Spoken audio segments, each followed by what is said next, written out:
Now, the next topic of discussion will be vaccines. Vaccines you have already studied in class 9th and then 10th also little bit. So, you have studied, you very well know about the definition that they are dead or attenuated or weak germs that can cause disease. So, a vaccine is made up of very small amounts of weak. Very small amount is a very important term here, because in large amount they will not be used as a vaccine. There will be infection in itself. So for preparing the vaccines, we are taking only very small amount of weak or dead germs that can cause the disease. They are very much probably they may cause disease as well. For example, viruses, bacteria and toxins produced by them, they are injected inside the body and they just agitate our immune system, and once the immune system is agitated, it starts producing antibodies. Clear? So vaccines prepare the body to fight the disease faster and more effectively, so you won't get sick. For example, children younger than 13 age need 2 doses of chickenpox vaccines. 2 doses, that again I will tell you, first is a normal dose, second is the booster dose. There are certain vaccines which need a booster dose to enhance their effectiveness. So such a vaccine dose is called as booster dose. When scientists create vaccines, you must have heard in this pandemic time, you must have heard about vaccines everywhere. What is being done when scientists create vaccines? They consider 3 things. First, how your immune system responds to the germ. Second, who needs to be vaccinated against the germ. And the third, the best technology or approach to create the vaccine. Okay, so they will always keep these 3 things in mind: how your immune system will respond to that particular germ. Clear?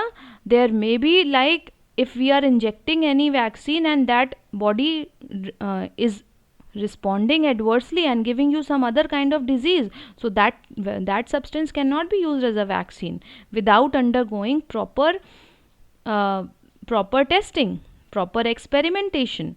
Second is, who needs to be vaccinated against the vaccine. That also they need to understand. The scientists are studying who needs to be vaccinated against the germ, who actually need protection towards the germ. Only those person will be needing a vaccine against a germ, those who are very much susceptible, very much approachable by the germs. Okay. The third is the best technology or approach to create a vaccine. What will be the best technology? Whether we will be creating a vaccine using the dead germ itself, or if we take the toxins out of it, products of the bacteria or the virus, that will be more effective. In which form the vaccine has to be created, these all things are being discussed first, then only the scientists start working in the process of vaccine production. See, vaccines can be classified in various types. In your notebook you have written only 3 types, but now here I'll be telling you 5 types, 5 generations. Last 2 generations were not being incorporated till last year in your syllabus. Why? Because you this is beyond the scope. You will understand these 2 more when you will study protein synthesis and recombinant DNA technology in class 12th.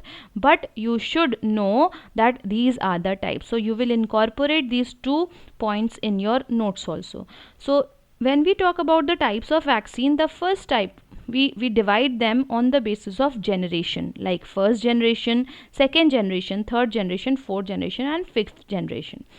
In first generation vaccines, the attenuated microorganisms are used.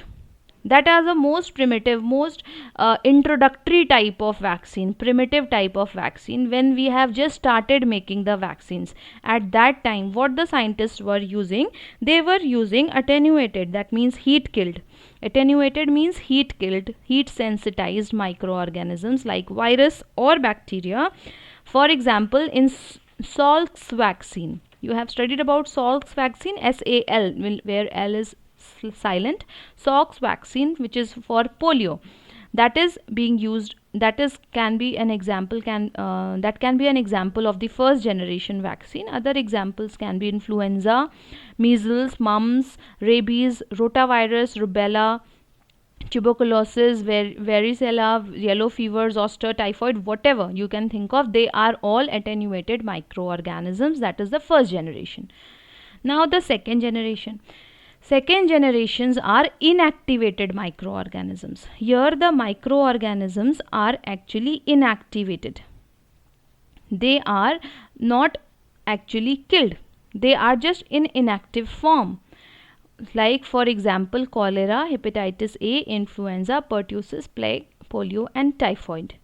Third generation is toxoid or polysaccharide, which is being produced by the bacteria or virus. Any conjugated polysaccharide, that is the product. Okay, synthetically created products from the bacteria or virus itself. They are used in the case of diphtheria, influenza, Haemophilus influenza, hepatitis B, meningitis, etc. Okay, human papilloma virus also is one of the example here.